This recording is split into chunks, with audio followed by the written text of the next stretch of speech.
ঢাকার metro rail পরিচালনাকারী প্রতিষ্ঠান Dhaka mass transit company লিমিটেডে উচ্চ বেতন থাকলেও কর্মীদের চাকরি ছাড়ার প্রবণতা উদ্বেগজনকভাবে বেড়েছে।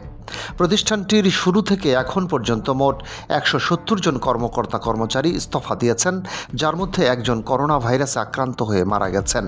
জাতীয় বেতন স্কেলের তুলনায় প্রায় দ্বিগুণ থেকে ২.৩ গুণ পর্যন্ত বেতন, বাড়ি ভাড়া ও চিকিৎসা ভাতা থাকার পরও কর্মীদের বড় একটি অংশ ভবিষ্যৎ অনিশ্চয়তার কারণে প্রতিষ্ঠান ছেড়ে যাচ্ছেন।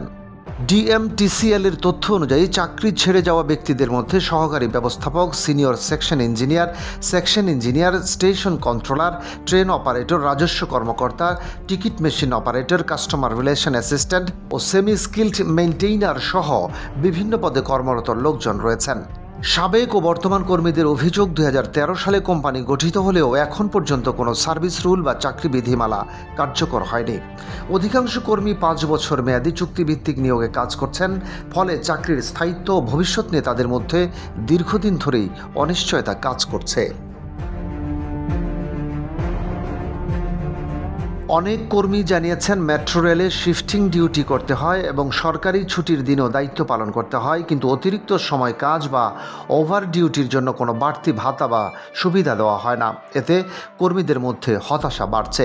চাকরি ছেড়ে যাওয়া কয়েকজন জানান, তারা শুরুতে ভালো বেতনের কারণে যোগ দিলেও পরে উচ্চতর গ্রেডের সরকারি চাকরি, বিসিএস কিংবা অন্য প্রতিষ্ঠানে ভালো সুযোগ পাওয়ার পর সেখানেই চলে গেছেন, কারণ তাদের অনেকেই উচ্চ যোগ্যতা সম্পন্ন হলেও তুলনামূলক নিচু গ্রেডে নিয়োগ পেয়েছিলেন।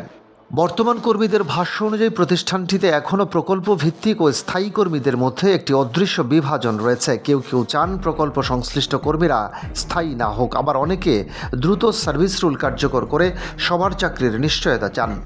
ডিএমটিসিএল এর পরিচালক প্রশাসন AKM খায়রুল আলম জানিয়েছেন, সার্ভিস রুল ইতিমধ্যে বোর্ড অনুমোদন করেছে এবং তা মন্ত্রণালয়ে পাঠানো হয়েছে। বর্তমানে এটি ভেটিংয়ের অপেক্ষায় রয়েছে। তিনি আরও বলেন, অনেক উচ্চ যোগ্যতা সম্পন্ন প্রার্থী তুলনামূলক নিচু গ্রেডে যোগ দিলেও পরবর্তীতে আরও ভালো সুযোগের সন্ধানে চলে যান।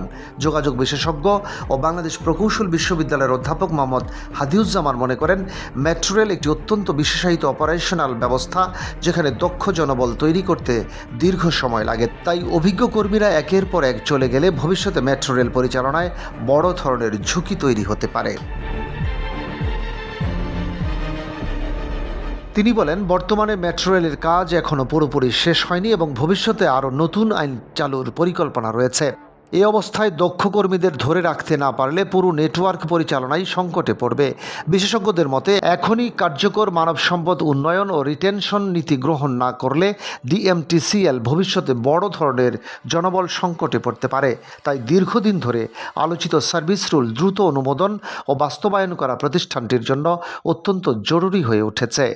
ডেস্ক রিপোর্ট, বাংলাবাজার পত্রিকা।